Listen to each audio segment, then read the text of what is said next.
नमस्कार साथियों, स्वागत है आप सभी का आपके अपने ऑनलाइन इंस्टीट्यूट निशांत ज्ञान की यूट्यूब प्लेटफॉर्म पर। मैं नितिन उपाध्याय आप सभी का स्वागत करता हूं, अभिनंदन करता हूं आज के अपने इस वीडियो पर।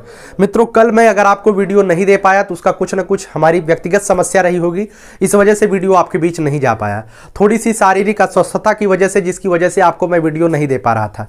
आज भी हमारी स्थिति ऐसी नहीं थी कि मैं आपको वीडियो दे पाऊँ, लेकिन मुझे लगा कि कहीं ना कहीं आप लोगों का विशेष कमेंट आ रहा था, क्या सर आप हमारा साथ छोड़ देंगे। ऐसे कमेंटों को देखने की वजह से मुझे एक उत्साहित करने वाले जो आपके कथन होते हैं वो हमें मिलते हैं कि कितनी भी विषम परिस्थितियां हमारे सामने आ जाए, लेकिन आपके लिए हम बेहतर तरीके से बेहतर करने का प्रयास अपने जीवन में करते रहिएगा। मेरी शुभकामनाएं आप सभी के साथ है। शारीरिक अस्वस्थता चाहे जैसे रही, मैं आपके बीच खड़ा रहूंगा, है ना। आइए चलिए, आप लोगों ने विशेष मांग किया था कि भैया जो है डीएलएड के वीडियोज आप लगातार देते रहिए। जितना मेरे अंदर सामर्थ्य है मैं देने का प्रयास कर रहा हूं।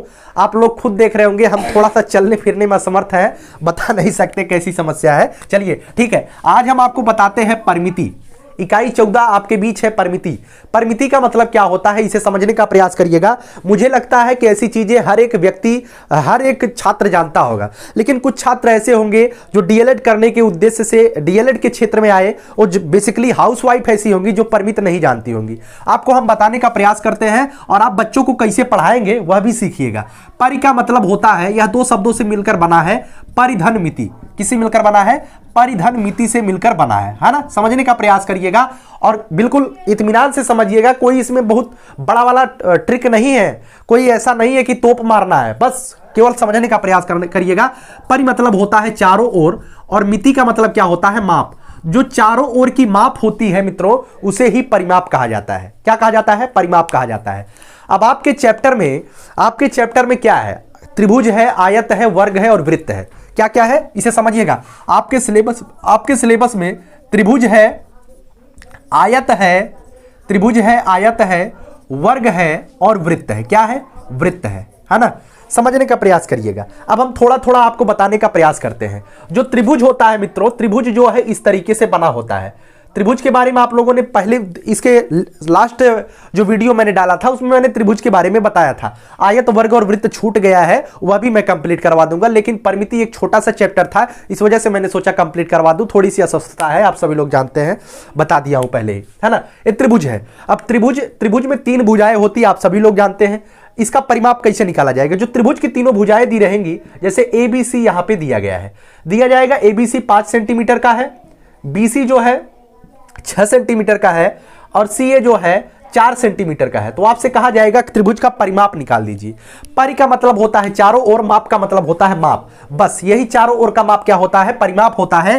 5 धन 6 धन 4, 6 5 11 4 15। इसका जो परिमाप आ गया मित्रों, कितना आ गया? 15 सेंटीमीटर आ गया। इसी तरीके से आपके बीच चाहे ऐसे त्रिभुज दिया रहे, ऐसे भी त्रिभुज दिया रहे, तो भी आप इसका परिमाप निकाल सकते हैं। कोई इसमें टेक्नोलॉजी मिसाइल वाला फार्मूला नहीं लगेगा। आपको मिसाइल मैन नहीं बनना है। बस ये 8 सेंटीमीटर, ये 6 सेंटीमीटर, ये 3 सेंटीमीटर दिया है, इसका परिमाप निकालने कहे 8 + 3 + 6 कर दीजिएगा। 8 3 11 6 17 सेंटीमीटर इसका जो है परिमाप आ जाएगा।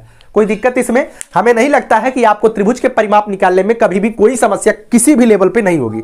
देखिएगा, ये सभी चीजें आपके डीएलएड के सिलेबस में तो है ही, लेकिन जब आप यूपी टेट का एग्जाम देंगे, सुपर टेट का एग्जाम देंगे, जो वास्तविक रूप से आपकी मंजिल है शिक्षक बनना, वहां भी ऐसी चीजें आपको देखने को मिलेंगी, लेकिन इतनी सहज नहीं होंगी। थोड़ा सा उसमें जो है कठिनाई का स्तर बढ़ाया जाएगा। जैसे जैसे आपका सेमेस्टर में आप बढ़ते जाएंगे, उसी तरीके से आपको दिखेगा कि गणित की कठिनाई का स्तर भी धीरे धीरे बढ़ रहा है। फर्स्ट सेमेस्टर में आपको बेसिक पढ़ाया जा रहा है, सेकंड सेमेस्टर में थोड़ा सा उससे उच्च लेवल पे जाएंगे, तो अभी बेसिक ही समझिएगा। समझ गए ना त्रिभुज का कैसे निकाला जाता है? अब जैसे त्रिभुज समझ गए आप, आयत को किस तरीके से निकाला जाता है? आयत जो है मित्रों इस तरीके से होता है ना। आयत में क्या होता है, थोड़ा सा आयत के बारे में हम बता देते हैं, थोड़ा सा आप समझ लीजिएगा आयत क्या होता है। आयत के बारे में हम कभी डिटेल में बताएंगे, ABCD। अच्छा, एक चीज मैं आपको बता दूं, एक चीज आप समझ लीजिएगा, है ना। जैसे आपने आयत बनाया है ना, आयत बनाने के बाद जो आप शीर्षांकन करिएगा, शीर्षांकन बहुत बच्चे इसमें गलती करते हैं। ए यहां लिखे हैं, बी यहां लिखे, सी यहां मत लिख दीजिएगा, ध्यान रखिएगा इस बात को। हमारी वीडियोज का मतलब यह नहीं है कि आपको गूढ़ता ना सिखाया जाए, ये चीजें सब नहीं बताते हैं, लेकिन इसको बहुत अच्छी तरीके से मायने रखिएगा। जिस क्रम में आप लिख रहे हैं उसी क्रम में, ए यहां पे लिखे हैं तो बी यहां पे, है ना। अगर बी यहां पे लिखते, सी यहां पे, डी यहां पे। अब हम दाहिने हाथ की तरफ से चल रहे हैं तो ए यहां पे लिखे, बी यहां पे लिखे, उसके जस्ट नीचे सी लिखेंगे, उसके जस्ट नीचे डी लिखेंगे, है ना। इस तरीके से आपको शीर्षांकन करना है ना। जैसे आप जो है देखिएगा, आप जो है इस तरीके से लिख रहे हैं, इस तरीके से ए बी। अब सी यहां मत लिखिएगा, बहुत बड़ी गलती हो जाएगा, है ना। सी यहां मत लिखिएगा। मेरा मानना है आप लोग अब इसमें ट्रिक मत लगाइए, भैया काहे वहां नहीं लिख सकते, बस समझ लीजिए, नहीं लिखना, बस ए बी सी और डी। समझ में आया ना। आपको शीर्षांकन बच्चों को ऐसे ही सिखाना है कि जिस क्रम से आप जिस हाथ की तरफ से चलते हैं उसी हाथ की तरफ से चलना शुरू कीजिएगा। थोड़ा सा आयत के बारे में जान लीजिएगा मित्रों। आयत में क्या होता है, आयत की ये चौड़ाई होती है। क्या होता है चौड़ाई? चौड़ाई तो आप सभी लोग जानते हैं ना। और जो लंबा वाला होता है, क्या होता है? लंबाई। आयत में क्या होता है, चौड़ाई चौड़ाई के बराबर होता है, ठीक है। चौड़ाई चौड़ाई के बराबर होता है और लंबाई जो है लंबाई के बराबर होता है। समझ लीजिएगा, इस बात को ध्यान रखिएगा। आयत में लंबाई लंबाई के बराबर होता है, चौड़ाई चौड़ाई के बराबर होता है, अर्थात आयत में क्या होगा, सामने सामने की भुजाएं आपस में बराबर होती हैं। एक चीज और, थोड़ी सी चीज मैं आपको बता रहा हूं, बहुत टेक्निकल चीज नहीं बता रहा हूं। इसका जो कोण बनता है ना, ये सभी कोण 90 डिग्री के होते हैं। अब कोण आप जरूर जानते हैं 90 डिग्री क्या होता है। 90 डिग्री का मतलब ये सभी जो शीर्ष वाले कोण है क्या होते हैं, समकोण होते हैं, है ना। चलिए अब आपको बताते हैं, क्या बताते हैं, आयत का जो परिमाप है वो बता देते हैं।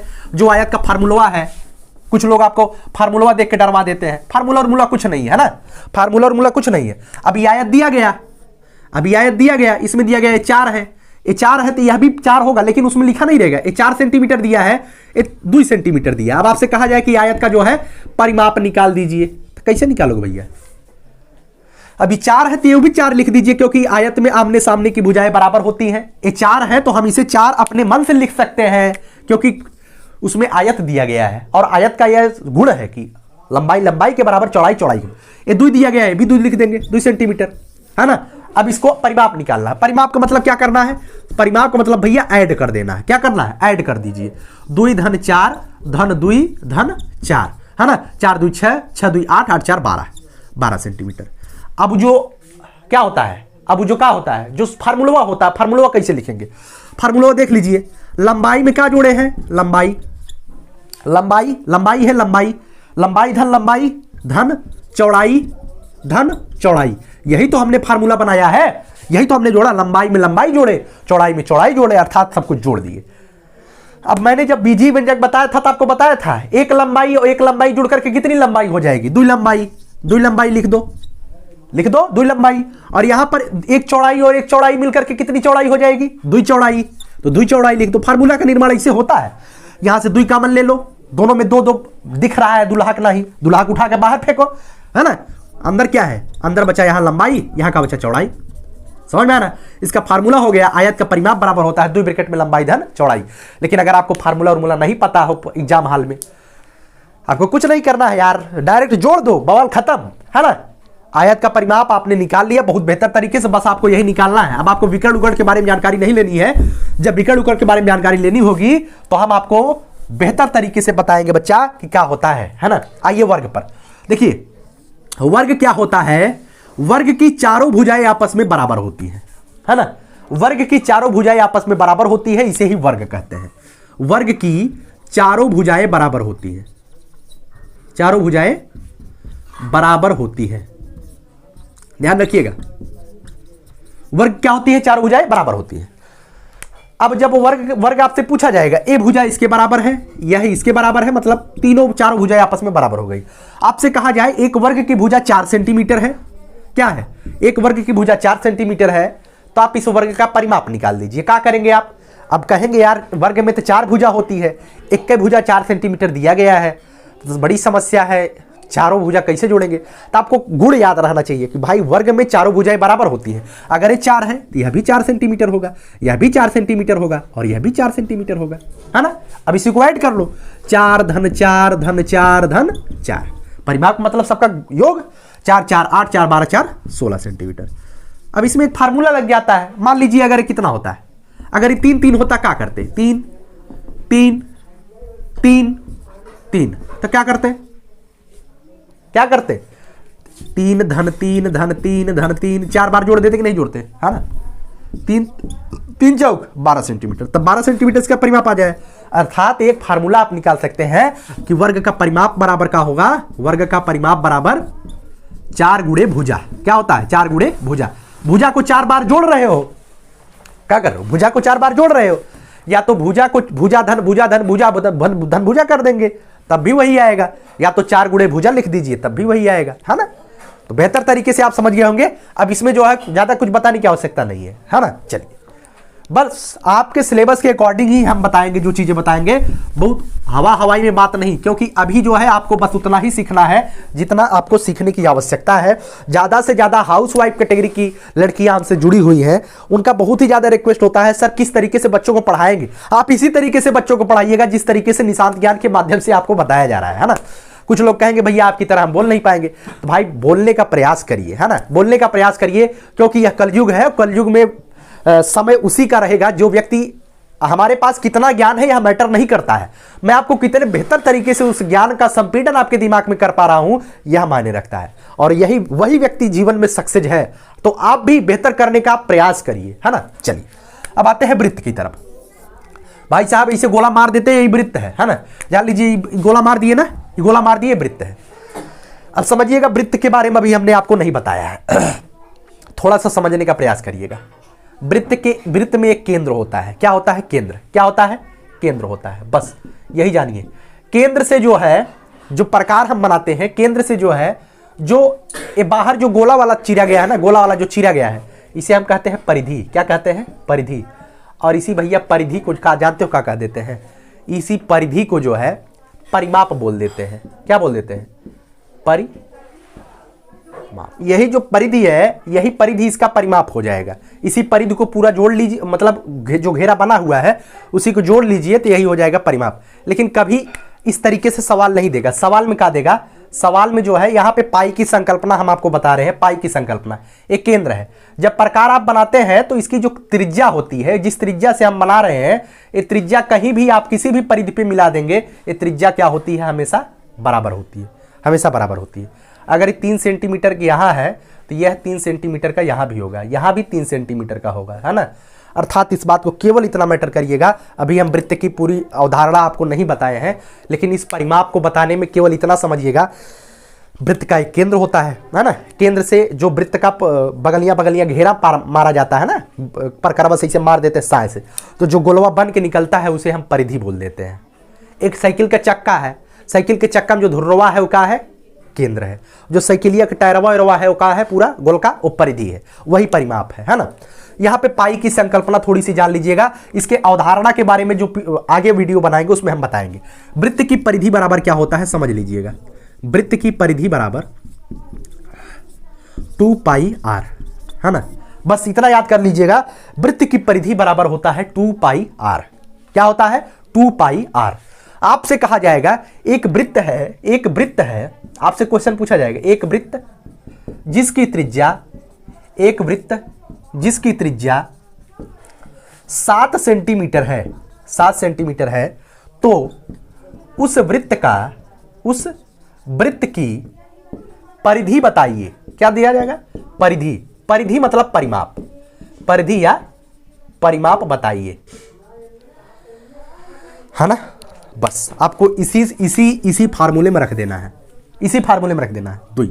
अब इतना ध्यान रखिएगा, पाई का मान कितना होता है, पाई का मान होता है 22/7, है ना। पाई का मान 22/7 याद रखिएगा।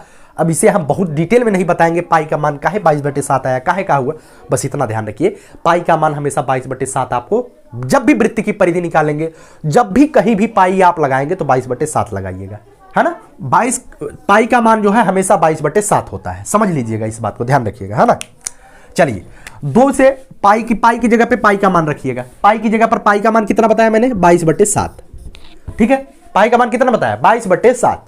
उसके बाद r से गुणा कर लेना है आपको। r का मतलब क्या होता है, r का मतलब होता है त्रिज्या, r बराबर होता है त्रिज्या, है ना। तो r की जगह पे आपको 7 लिख देना है, समझ में आया। 7 से 7 को काट देंगे, इसे तो आप जानते हैं, 22 दूना 44 सेंटीमीटर इसकी परिधि आ जाएगी। ठीक है। जब भी आप यहां से फीता लगाएंगे और इस फीते को यहां तक लेके आएंगे 44 सेंटीमीटर ही बनेगा, इस बात को ध्यान रखिएगा। और कहीं भी आप नाप करके देख सकते हैं, है ना। और मान लीजिए कुछ एक बच्चे ने कहा यहां पे अगर 7 नहीं होता, यहां पे 4 होता, तब क्या करते? भाई गुणा कर लिए आप, 2 गुणे 22/7, ये तो 2 पाई तक लेके जाना है आपको। अब 4 सेंटीमीटर दिया है, 4 से गुणा कर दीजिए। अब कोनो कटेगा नहीं तो ऊपर वाला गुणा करके नीचे से भाग दे दो, इतना जानते हो। 22 दूनी 44 का 4 में गुणा कर लो, 44 का 4, 4 चौक 16, 6 हासिल 1, 4 चौक 16, 17, 176, 176/7, इतना ही लिख दो, उत्तर आपको, नंबर आपको मिल जाएगा। लेकिन कभी कभार इतना नहीं दिया रहता है तो 176 में 7 से भाग दे दो। क्या करना है, 7 से भाग दे दो। 7 दूनी 14, 3 आया 6 आया, 7 बचे 35, ठीक है। 1 आया, दशमलव बढ़ा लिए, 0 बढ़ा दिए, 7 1 के 7, 10 में 7 गया 3, बस 25.1 लिख दीजिए, वही सही है ना। तो उम्मीद करता हूं परिमिति बस इतना ही था, है ना। अच्छा एक चीज और देख लीजिए, अभी मैंने थोड़ा सा एक बच्चा अभी याद दिलाया, पहले बहुत पहले वो पूछता था। एक बच्चे ने हमारे पास चित्र भेजा, भैया इसका परिमाप कैसे होगा, है ना। देख लीजिए इस तरीके से था, इस तरीके से था चित्र, है ना। अब इसमें पूरा कॉमा दिया गया ABCD, उसके बाद यम। अब इसका परिमाप पूछा गया था, सबकी लंबाई दी हुई थी 5 4 4 6 3 8 7 4, इसका परिमाप पूछा गया था। तो परिमाप का मतलब यही है, चारों ओर का माप, है ना। बस आपको केवल यही याद करना है, परिमाप का मतलब चारों ओर का माप। अब इसे आपको ऐड कर लेना है, 5 धन 6 धन 3 धन 7 धन 8 धन 7, 6 5 11, 11 3 14, 14 7 21, 21 18 29, 29 7 36, है ना। तो किसी भी चीज़ में अगर आपको दिक्कत होती है तो आप कमेंट बॉक्स में कमेंट करिएगा, आपके लिए बेहतर तरीके से करने का प्रयास कर रहे हैं। और हाँ, हमें जो है थोड़ी सी पैर में समस्या है, इस वजह से दिक्कत हो रही थी, गिर गए थे, एक जगह मोच लग गया था, है ना, पैर में, तो खड़े होने में थोड़ी सी समस्या है। तो धीरे धीरे मैनेज हो जाएगा, कोई दिक्कत नहीं है, बहुत ज़्यादा चोट नहीं लगी थी। लेकिन आपके लिए हम लगातार खड़े रहेंगे, चाहे जैसी भी विषम परिस्थिति आ जाए। हाँ, एक मजेदार बात मैं आपको बता दूं, इसके लिए मैं डिटेल में वीडियो नहीं बना पाऊंगा। कुछ बच्चे ने कहा टैबलेटवा भैया हमका मिले कि ना मिले, है ना। आज तो मिल गया 25 दिसंबर इकाना स्टेडियम में, अभी बताइए DLED वालों को मिलेगा कि नहीं मिलेगा। अब हमने कहा कि भाई देखिए, यूट्यूब पर लोग बांट देते हैं, आज बट गया, लोगों को समझ में आ गया किस स्तर से अब काम हो रहा है। अगर आपको टैबलेट मिलना होगा तो किसी के यूट्यूब चैनल पे जाके कहेंगे भैया हमको टैबलेटवा मिलेगा कि नहीं मिलेगा, भाई नहीं मिलेगा आपको। जब भी आपको टैबलेट मिलेगा आपके विद्यालय से ही मिलेगा, इस बात को ध्यान रखिएगा। कोई भी यूट्यूबर आपको टैबलेट नहीं देगा। बस हमसे मत पूछिएगा इस बात को कि भाई टैबलेट मिलेगा कि नहीं मिलेगा। टैबलेट मिलेगा तो भी वाह वाह, नहीं मिलेगा तो भी वाह वाह, क्योंकि हमारे हाथ में नहीं है, मैं आपको नहीं दिला सकता। जो भी करेगा आपकी संस्था ही करेगी, आप अपने संस्था के संपर्क में रहिए, है ना ही किसी कोई यूट्यूबर आके बोल दिया परसों मिलेगा आपको लैपटॉप, अब उसके नीचे कमेंट मार रहे हो। अरे भाई साहब पढ़ो, पढ़ने से जिंदगी बदलेगी, टैबलेट और लैपटॉप का वीडियो देखने से आपका जिंदगी नहीं बदलेगी, है ना। मेहनत करो, पढ़ाई करो, है ना। चलिए अब ज्यादा कुछ नहीं बोलेंगे, लेकिन बस इतना है, आप लोग ये मत पूछा करिए कि आज टैबलेट वहां मिलेगा कि नहीं मिलेगा। हमने बहुत पहले एक वीडियो बना दिया था, टैबलेट अगर मिलेगा तो आपका कॉलेज वाला आपको बताएंगे, हम नहीं बता पाएंगे। और हाँ, टोपी लगा रहे थे, एक बच्चा ने कहा कि टोपी काहे लगाते हो, टोपी ठंडी है, टोपी जरूर लगाइए। इस वजह से एक प्रतीक मान लीजिए कि अगर हम टोपी लगा रहे हैं तो इसका मतलब ठंडी है, तो आप भी ठंडी से बचिए, क्योंकि थोड़ी जो ठंडी होती है वही लगती है ना। स्वेटर वीटर पहन करके बाकायदे रहिए, अच्छी तरीके से मेहनत करिए और कोशिश करिए कि लगातार आपको जो है दिन भर अगर आपको काम भी आप करते हैं तो भी कोशिश करिए, अगर आप DLED कर रहे हैं तो 2-3 घंटा पढ़ने का प्रयास करो, है ना।